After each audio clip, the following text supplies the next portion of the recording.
There is nothing wrong with your internet. Do not attempt to adjust your settings. We are controlling the podcast. We control the squealing and the screams.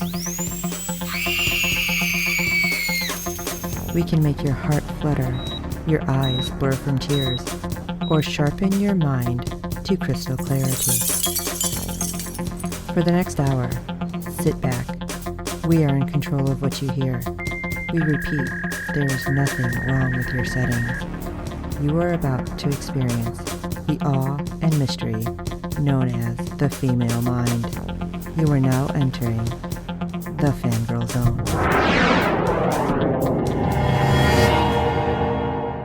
Welcome to the Mudhorn Clan cast on the Fangirl Zone. I am Sean Fangirl F.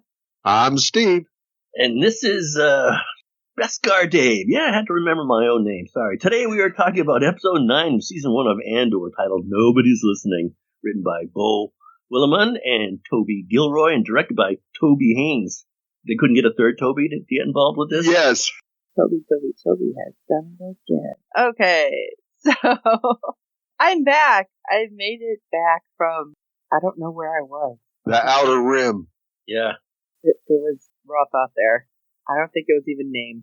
But let's talk about initial reactions for this episode of Andor. Dave, what do you got for me? Wow, it's another excellent episode. Even though not a lot happens, like, action-wise, a lot happens anyway. I love the world building, Fortress Planet, or the planet they were on before, where they had the heist.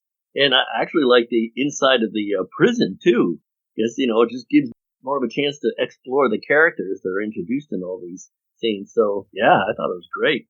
I would, if we are rating it. Oh, we're going to save this, right? We're doing ratings at the end? Yes. Yep. Okay. All right. So now I'm going to save it. Yeah.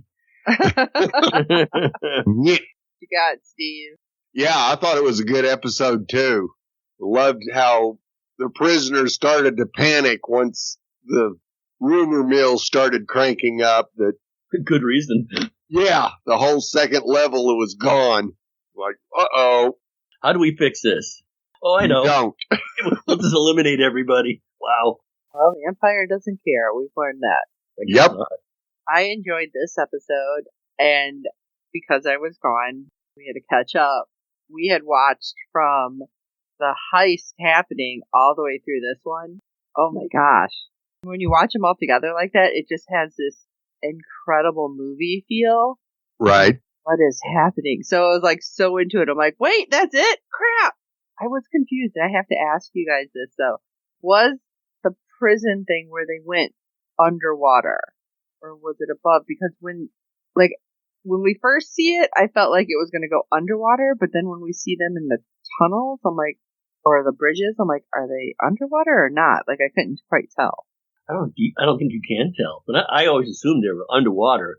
And Right. those whirlpools, you know, swirling about it, it's got something to do with cooling, whatever it is they're using for energy there, I guess. I was just wondering, because it Or was they're like, just into planet destroying, you know? Right. thinking like, That how wouldn't are be a you going to shocker. try to escape if you're underwater? It's like way harder. So that's why I was wondering about that. But They'd have to go to the top deck or whatever and get a ship out of there. I'm sure that's super easy. Oh, Yeah. I guess we'll find out soon. It's looking that way, that's for sure. Poor Andor, he'll put out a call where he is, and Vel and Cinta will answer it and try to kill him. Yeah. Like, you can kill me later. Rescue me first. So, All right. What? Oh, sorry. Episode recap in 3, 2, 1, Yes. Go, Steve. Under the unblinking scrutiny of the Empire within a high-security prison, Cassian must serendipitously work to plan his escape. The Imperial Serendipitously. Security Bureau keeps digging for answers on Ferret. I was so upset for him, though, with this. It's like, I'm a tourist. It's like, damn, don't vacation anywhere now. Yeah. Next time, stay on your beach blanket. So there's really nowhere to run for most of our heroes, and nobody's listening. This episode of Andor oozes with shameless evil of the Empire as its loyalists find more unconventional ways to shake out anyone who stands in the way. I found it interesting, too, or not ironic, but nobody's listening. That would include the Senate Yes. and Oh the Karn my gosh, yes. and the Karn home. You know, he could Cyril could say anything. The only thing his mother would absorb is what she wants to hear. Yes. So the facade is almost completely stripped away. as her true ugliness across the Star Wars galaxy is exposed. In Deidre Miro's world, she is the main character of the story, the Imperial Security Bureau officer, terminating her way through the witnesses she needs and has finally reached Bix Colleen, not Big. With the help of a mad scientist, human experimenting Dr. Gorth. Wow, he found the right job, that guy. Yeah. On hand like a toy for her, she really can't play good cop at all after offering an almost thin as the lips lie not to torture her if she simply confesses what she knows. Yeah. Well, how does Bix know? Yeah. Bix, knowing better, calls Miro out. She wouldn't believe her anyway. True. Almost too giddy behind the eyes, which Gao's performance really brings across, our Imperial girl boss tells Bix she's about to pay the same price as her friend Solomon Park. Miro shares that she knows him better at this point than Bix does. In this sessions with Dr. Gore, she found out he attended a separatist meeting 2 years ago where he met a woman who said it was serious about politics. He would want to serve as a liaison for Ferric. Have you heard the rumor that that was probably Kayla? Her name's Kayla, right? Who's Kayla? Works with Luthen. Yeah. Yeah. I thought she said he was calling her Leia. No. Oh, it's I'm like, Clea. really? There's no other name? Clea? Yeah, Kleya. Okay, Clea then. That's what I've heard. When he got back, he was sent to a fractal radio until Bix, a unit that Bix had been using.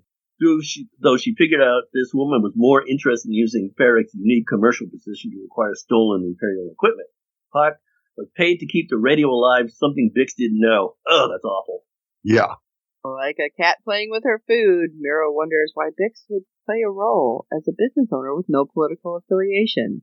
Well aware that Miro is just screwing with her, Bix gets one jab in, calling the ISB officer the worst of the worst, and tells her just get on with it. Ooh, maybe not the best idea. No. Miro caps her monologue by summarizing what she intends to get out of Bix. More on Cassian Andor's relationship with the buyer, full account of Imperial parts she's passed along, as well as who she got them from, who was bribed, and where they went to. Oh, yeah, so I'm sure she's got all that lying around. Right, yeah, in her head somewhere. Nah, a list maybe, but that's about it. If you remember.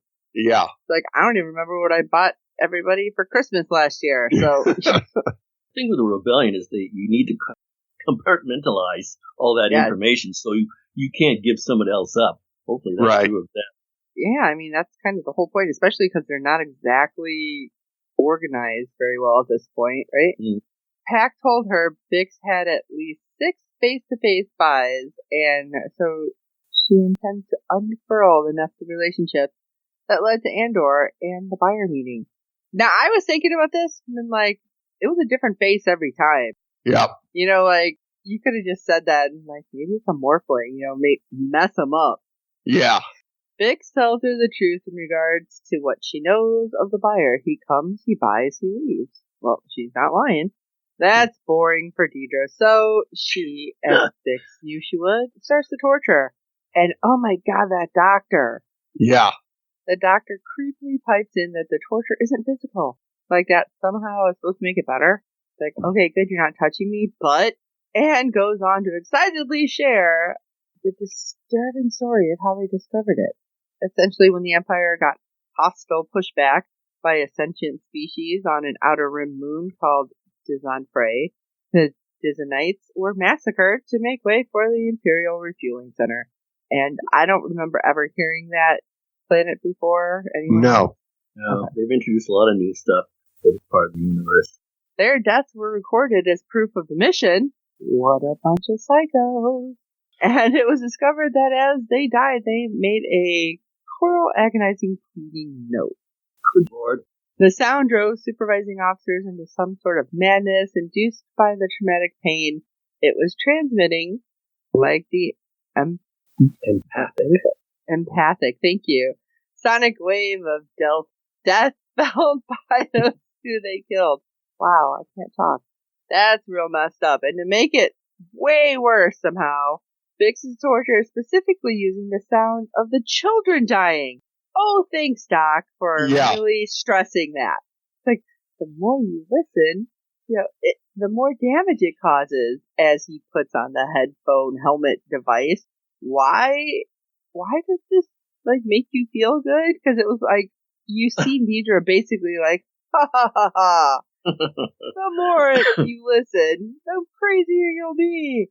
What the hell is wrong with you, you psycho? Bix is immediately in agony and screaming. By the end of it, she's sweating, puffy-eyed, but kept alive because she knows how to identify Axis. The only one, as far as we know. Right. So they won't kill her, but oh my god. Can I just say, when they're like, well, what do we do with the other guy? Oh, pack, whatever. The Imperial officer, I was going to say guard, whatever. We should hang him as an example. Dude, you are way too excited about this. Yeah. You got issues. That's all I'm going to say is you got issues. Yeah. Kind of like the first two officers that Cassian killed in episode 1. Like they sent the craziest of the crazy out there. What the hell? Yeah.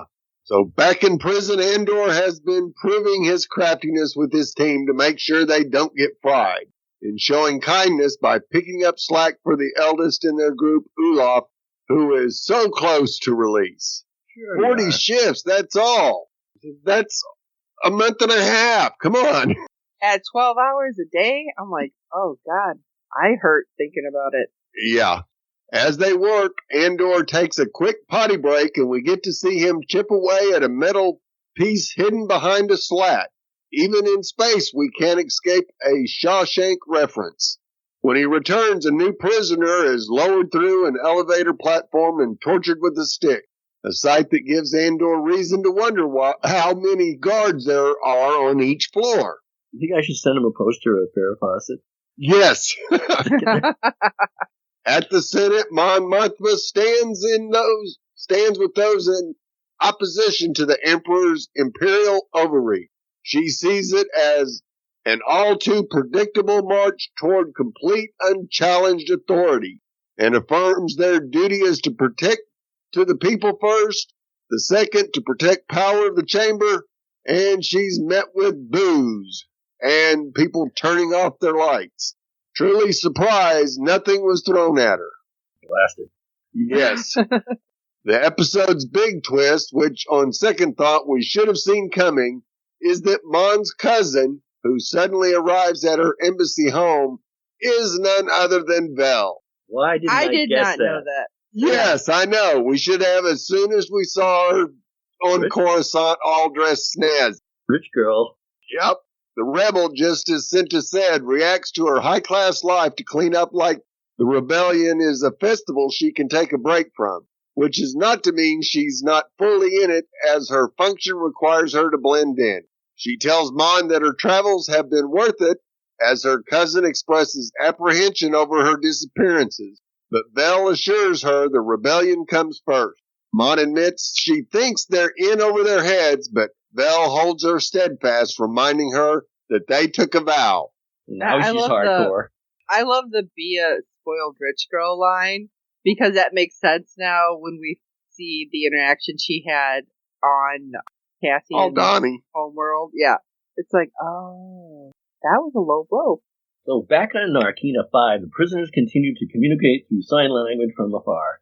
Andor tries to interpret it as resistance to being locked up, and Kino says not to talk about escaping. Andor, in desperation, voices that no one in the power cares what they say. They just show up, clock in, and turn on the electrified floors to keep everyone in line. That sounds boring. They're cheaper than droids and easier to replace. That was a killer line. Yes.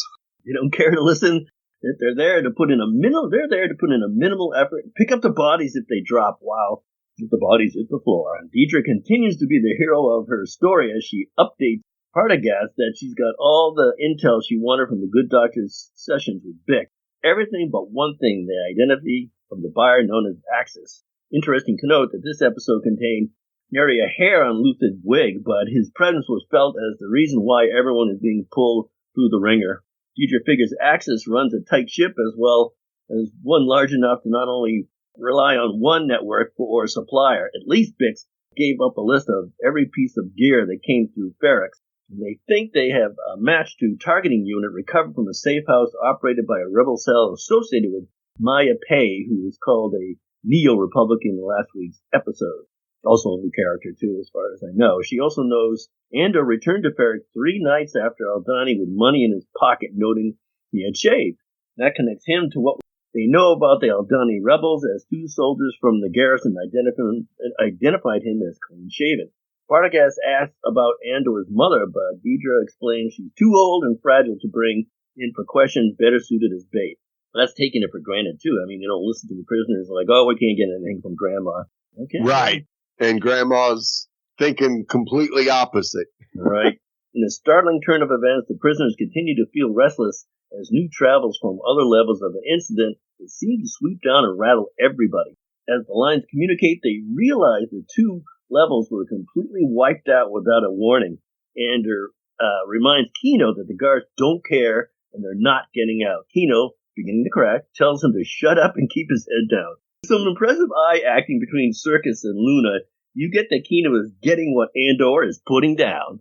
Hey, we had helmet acting in Mando. Wow. Yes, absolutely. Yeah, excellent helmet acting. No, I just figured out in Stargirl who's the cloaked figure down in the basement of all the TVs. It's Luke Skywalker. Oh, is that?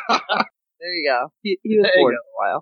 He just had to put his VCR or DVR on pause so he can handle a different show. Yeah, Dr. Doom probably. The delight that is Edie returns with another Keeping Up with the Carnes breakfast moment. Oh my god. I will tell you the other episode that started with the one dude, like, looking out the window. I'm just like, wow, this douche. And then you can see why. Yes. Because she truly is the Kris Jenner of Star Wars universe. I wish there were more kids for her to boss around because the sheer cruelty in which she regards her son Cyril is too iconic, and once he presumably dies, or I don't know, she does. Maybe she'll go Sith at this point, who knows? Go Sith. That is, if he doesn't go off and marry Deidre and eventually father someone like, I don't know, General Hux. What? Wow. Yep. Fanfic suspicion aside, Edie notices that her boy looks good and wonders why. By accusing him that it's clearly not because of the job he's ungrateful for, leading to some awkwardness about her digging through his private box. Yeah, I was like, oh my god, this woman. I cook 2 meals a day. It's like, oh, that's cereal, honey. You ain't cooking squat right there. Yeah. Cereal box. Have you seen the clips of the actress who plays Edie on YouTube? She does a lot of stage. Oh my god, is she talented? She does song and dance and everything else. Wow. Yeah, check it out. But in here, she's so creepy because she all but says, it's another woman, isn't it? It's like, quite an incredible dude, transformation. Your mom. Chill. Then we get the most scathing quote in this episode. Edie calls him the shadow of a son, a tenant, a stranger. Like, what if I died? I was like, oh, let's lay on the guilt. Yep. Sounds familiar. With a deepness that cuts right through the screen. Always in awe of the way that Catherine Hunter delivers her lines because we all felt that. In response, Cyril slurps his cereal, his blue milk, and tells her he's been promoted. And suddenly, attitude changes, and Edie's tone turns to pride like nothing happened, and she wasn't snooping, and yada yada. And suddenly she's a doting mother. Maybe she perceives the threat of a new mommy Deidre in his boldness. Oh god, that would be creepy too. Yes. On that road, please. Don't ever like make me read anything like that again. She's like his personal Death Star in high heels. Yeah. Meanwhile, over family dinner with Mon, Perrin continues his streak of just being the worst. He grills Belle about getting on with finding a husband, and says that at this point she should just marry a widower. Now, I thought this was interesting, and I didn't think anything of it at first, but when he mentions that they had been married at 15, as was custom, right, before they even came to the Senate, it's like, oh, okay, so things were way different. Just like it was kids who were the queen, and, going back, it's like, oh, okay, this makes a little more sense, but it's like, what the hell is wrong with you? I mean, it's not like she's 80 years old. Right. But things get spicier. Yeah. As he notes that so many Chandrillian, I can't say that. Did I do it right? Chandrillian folks have suddenly, chandelier folks, what? have suddenly appeared on Coruscant, like Tay and Daddy's, girl, Lita. Oh, swear to God, this girl. Puts her mother on the spot by calling him, mother's old boyfriend, which Mon deduces that she got from her dad. Yep. Oh, her little attitude. You know what would fix that? A nice little pop to that mouth. Yeah. Ooh, I'm sorry.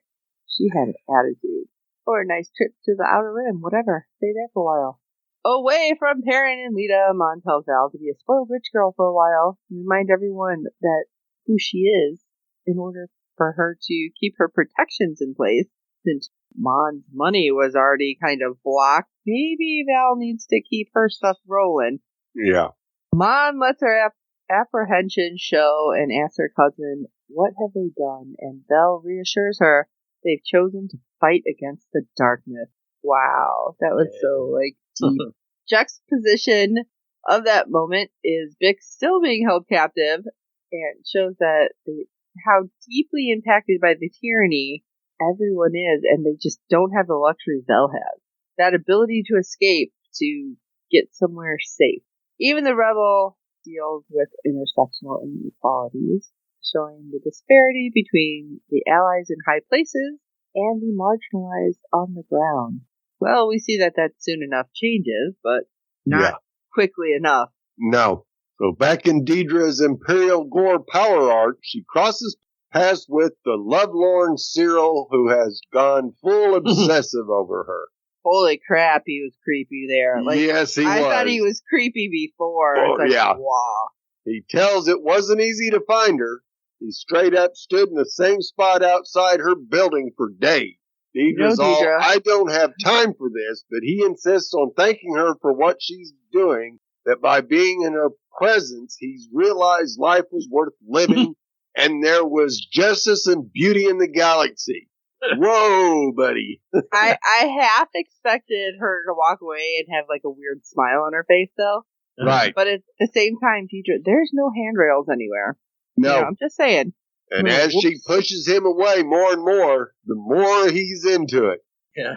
With Deidre's penchant for being horny for torture, I can't quite decide if she's into it, because at any moment, it's as if they're about to go, "I'll kiss me at the fountain of the ISB." Weird. Yeah. But it's also plausible she's not about his creepy incel take on John Hughes' romantic gestures, as she threatens to have him arrested and put in a cage if he tries it again. But she doesn't. So, is she just flexing her power over Cyril and edging him? In any case, she has bigger people to fry. Her team has found a rebel pilot using the stolen Imperial masking unit Luthen was selling in the last episode at the destroyer off Steerguard. Saul was right to pass it on. Yes, he was. Partakaz goes intel on the pilot from Antonio Krieger's squad, and he says there's a raid planned on the power station at Spellhaus. Deidre suggests they stage killing the pilot and stage their death on the ship. The savagery speaks to her horniness, but in space apparently no one has sex. Still, the tension is laid on thick. Speaking of that kind of tension, Mon and Tay meet up to chat about further donations getting complicated, and yet they don't let things be complicated among them in the way we wish. Let Mon have some joy. Lord. Tay tells her troubles on the horizon for her hefty financial withdrawal unless she works with Dave Skulden, a wealthy Chandrillian thug who knows she's in the hole. He wants to meet her in Coruscant, likely a trade for a better reputation. That's when the alarms start going off in her head. Yes. Even Mon's not real happy about it. No. Now, back in the Kina, Ulaf collapses and a Meg tech is sent down. The tech insists on not knowing Ulaf's name, as Andor and Kino insist he should be saved. He only has 40 shifts left, but the only dignity the tech offers is a quick death. After he tells the guard he's with to fetch a body bag, the med tech tells them no one is getting out now. And with that, Kino finally answers the Andor guard's question. There's never more than 12 on each level. Well, let's go Star Wars Prison Break. I thought it was interesting with this because he's like, no, he had a massive stroke. And he finally tells them, yeah, the one guy went to level 2 and it wasn't a mistake, but they're saying it was a mistake. Right. It didn't matter if this dude had one shift left. This is probably the kindness for him. And it's like, oh man, Yeah. That was rough, like, Yeah. hearing that.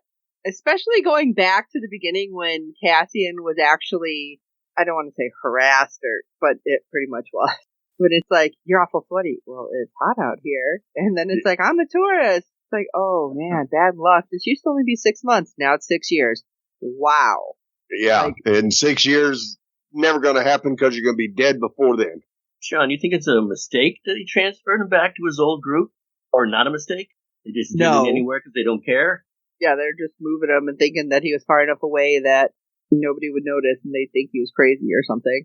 I'm still convinced it is a mistake, and they just don't care so much. Right. Yeah, The guy absolutely. came back, and maybe they rebelled when they realized nobody's getting off and they had to kill him. Yep. Or because there's no word getting off that system. I mean, how are they going to get out word to the outside world? So, I don't know. I guess they rioted. Yeah. Just set the floor on fire, I guess. Yep. Yep. More than likely. That's what happened. Two things they don't want to say. Well, I don't want that helmet put on so I can hear everyone screaming, and I don't want to be on that floor. Right. Yeah, it's like, I need socks. My feet are cold. Sorry. Yeah. Oh, just get him the socks. Sucker.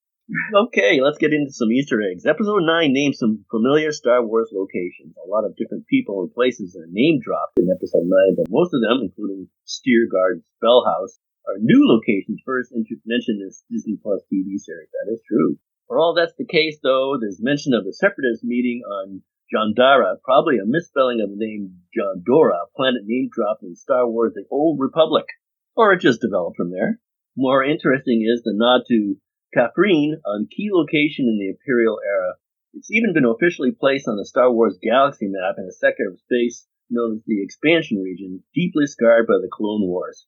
The Ring of Kafrene is a mining colony situated in the asteroid belt in Rogue One, a Star Wars story. Cassian Andor himself finds his way there and learns of the existence of the Death Star from an informant. Also, the relationship between Mon Mothma and Bell is similar to Bo-Katan and Satine Kryze. Episode 9 finally reveals the truth about Bell Sartha, the rebel operative who led the mission on Aldhani. She almost screwed it up when she got there. I can't do this. Yeah. Seems she is in fact Mon Mothma's cousin, although she's choosing to take a more militant approach than Mon and has signed up with Luthen. The relationship between Mon Mothma and Bell Sartha seems reminiscent of the dynamic between Satine Kryze and her sister Bo-Katan in Star Wars The Clone Wars. Mon Mothma has no idea her cousin was involved in Andor's Aldhani heist. Oh, wait till that one hits the floor. Yeah. Luthen's decision to bring Cassian Andor on board for the heist has left the nascent rebel alliance dangerously exposed. Boy, they don't know what they have. He's actually in prison. Yeah. Not only has Cassian seen Luthen's face and traveled on board his personal ship, he also worked with Mon Mothma's cousin. Luthen hasn't even told Mon Mothma about this, meaning she has no idea she's facing potential exposure from a different angle. It's a good thing she doesn't know. Yeah. Episode 9 adds more depth to what we seem to be one of the greatest themes in the Galactic Civil War. The Empire doesn't rest, Mon, Bell tells her cousin. We take what's left. Crumbs. The rebels will only defeat the Empire at great personal cost, and Bell has embraced the darkest side of the rebellion, launching terrorist attacks that she knows will cause the Empire to overplay its hand. Yeah, that's one thing she's learned from Luthen. Yeah. Tell that to Saw Gerrera, too. Like, I don't care. Yeah. Mon Mothma's cost is more subtle, showing that when Bell walks away, she leaves her cousin alone.